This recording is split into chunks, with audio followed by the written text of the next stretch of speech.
welcome back to the internet. Today I am sharing what I'm going to call Able tips, which is just my novice tips for Ableton as a self-producing musician, a recording artist, if you will. And I feel like I'm particularly qualified to make this video precisely because I have no idea what I'm doing. And I signed up for this course, which was helpful. And I've seen like other videos around. But they're so like, even the good ones, it's like if you literally have no idea what you're doing and you're like an analog person such as myself and you're not using a MIDI this and a synth that, like I had no idea. This is what I mean. I didn't know that you have to like actually put out a pattern if you want to have drums in your song. And I just really can't be bothered at the moment. Maybe that'll change. I think it will because I am going to get some more equipment and be like a tech person or whatever. I just have decided to go all in with that. But if you are somebody who plays actual instruments, like acoustic, right? Singer-songwriter styled music that doesn't need the of like, you know, house, EDM, whatever, then just keep watching. Insert non-existent transition. So tip number one is just go ahead and get the best that you can for like the basic thing of having an interface, which basically means in order to get the sound into your computer, right, you have to have a microphone, but the microphone has to connect to your computer somehow. If you're doing it directly into your computer, then sometimes it'll just create this random buzz or hum that you can't get rid of even when you use like effects in Ableton. If you don't know what you're doing. Again, this video is if you have no idea what's happening. So I right now still don't have one. I'm gonna order one like probably in a couple weeks. But what I did use was this like $30 thing that my brother got me that here, let me see if I can provide actual value to everyone. This is unsponsored, and honestly I haven't experienced very much longevity in the tools that I have had right now, which is helpful to know. And it's also part of it I would expect is because I am sort of like church planting style right now, which is I always have to break everything down and put it back up. So I feel like the more you manipulate, plug and unplug stuff, then obviously that's more wear and tear. But it would be nice if it lasted better. Anyways, this is what I'm using right now that my brother suggested I buy. I think he bought it for me. It was like $30. And so basically, because I have a USB microphone, which I also have worries for, but I think I dropped this, so maybe it's on me. But anyway, there's a plug that comes out of here, and it's an old school USB ending. So you have to have like a bunch of stuff to connect it together. So anyway, this is the thing that keeps the hum out of the way if instead of like when you, sorry, to recap. If you plug the microphone directly into your computer, sometimes there can be a hum. If you don't want the hum, you got to have a middle step because basically the way I understand it is it has to do with like energy and power. So this basically has like more energy and power as a middle step to push the signal into your computer. That could be completely wrong, but that's how I understand it. And it did make a difference, so that's what I'm going with. Sorry, I just got toasty. And I feel like now it would be awkward if I took my jacket off. Like, anyways, okay, sorry. I'm low-key kind of punchy. All right, so that's tip number one. Just get an interface because when you don't know what you're doing, you don't feel like sitting around troubleshooting. Like, that's not, I like to write the music, I like to write the song, and I'm developing in my patience and interest in producing. But when you're starting out and you don't know what's happening, the fewer obstacles you have, the better, which leads me to tip number two.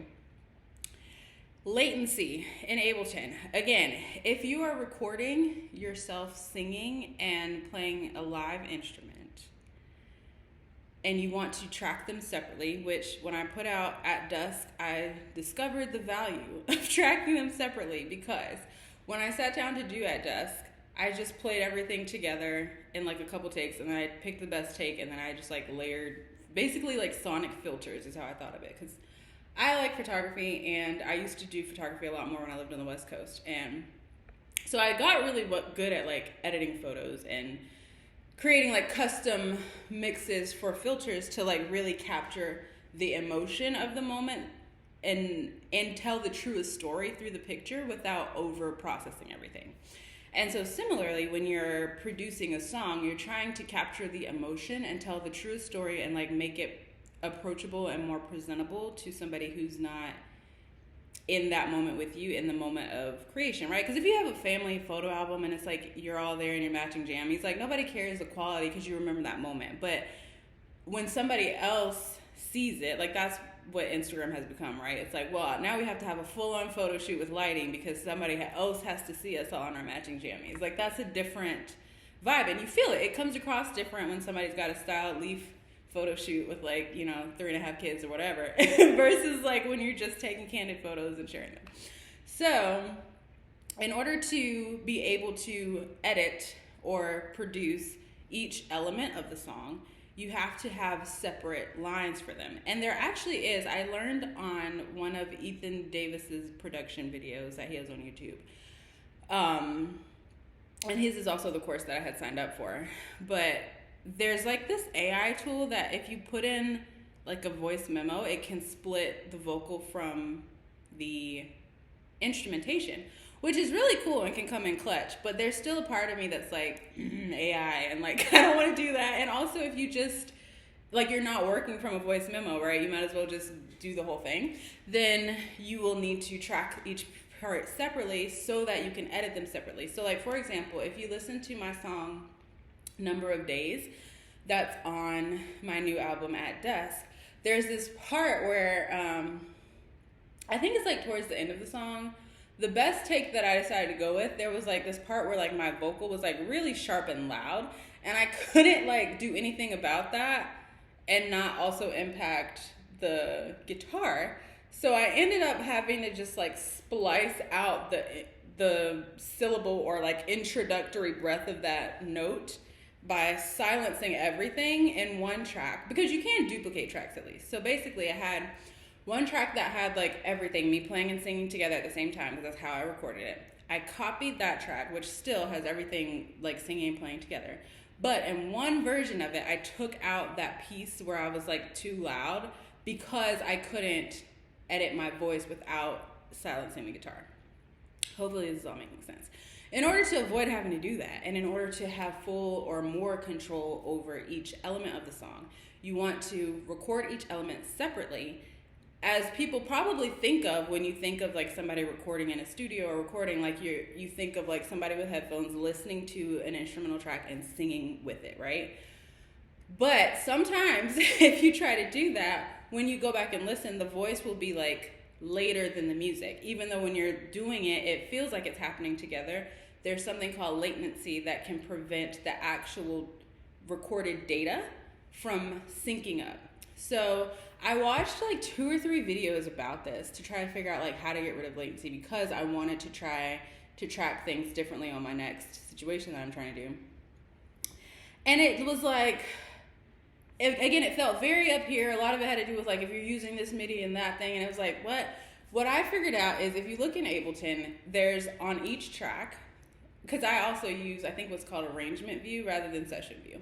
So if you look at each track, on the side that has like the colored squares, and again, this is if you have absolutely no idea what you're doing, which is why I'm not like filming my screen, because I don't know how to do that. So you look at where all the colored blocks are. Under the colored blocks, there's something that, here, let me look at it so I can tell you the right thing. Basically, you want to make sure everything says off. And also it has to do with your Ableton Live settings. But what I found is like this is the primary culprit for me in my experience. So if you look in under the channel situation where you're like supposed to configure where the sound is coming from and how you can hear the sound once it's in the system, then there's 3 options: in, auto, and off.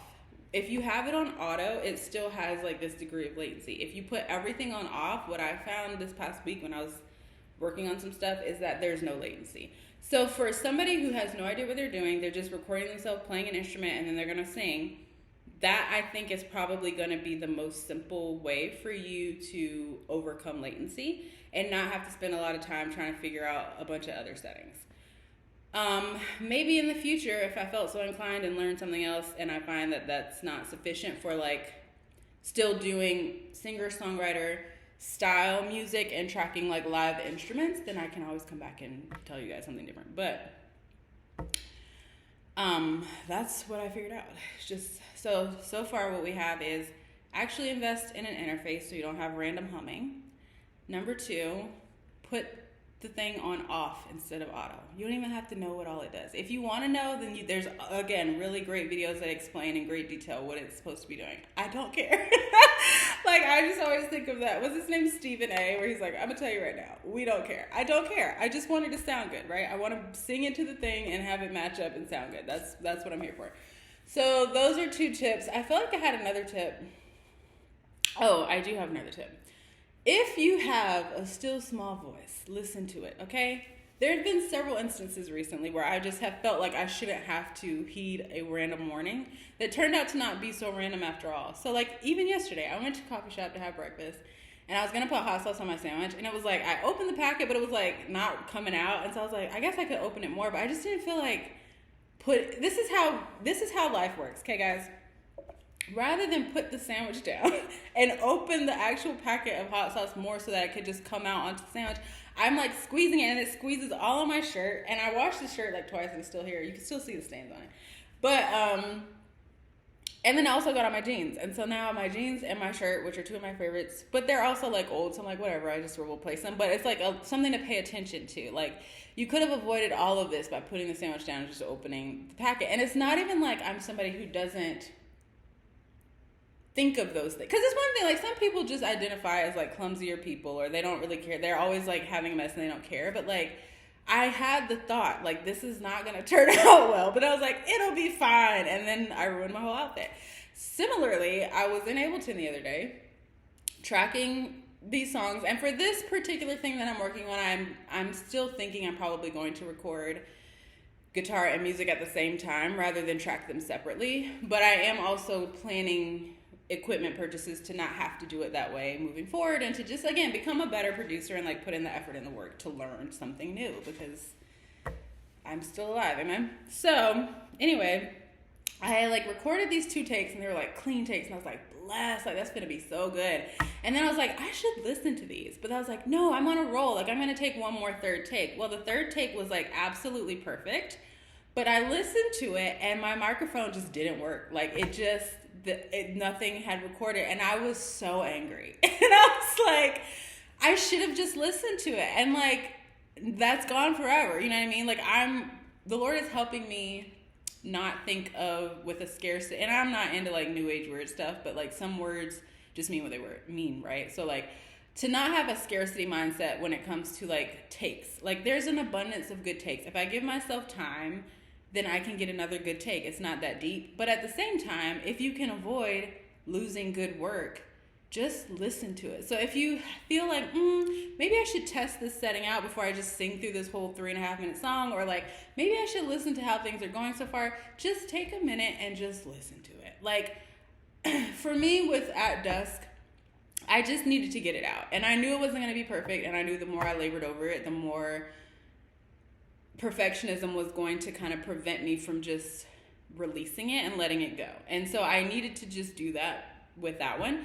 And now that I've done that, I need to learn to give projects the time that they take to actually sound good, right? So I'm working on that. And one of the things that helps with that is just pay attention to what's going on inside and just be unhurried. Give yourself margin in life and with your projects to actually like pay attention to the details of them, because that is what makes the difference.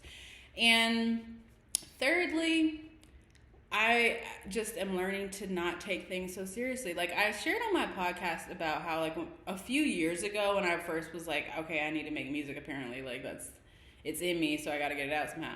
My goalpost was like Noise Trade. Well, Noise Trade doesn't even exist anymore, right? Now it's like everything has to be on Spotify. You have to have blue check, but that's not enough. You have to have X amount of streams. So there's always something else.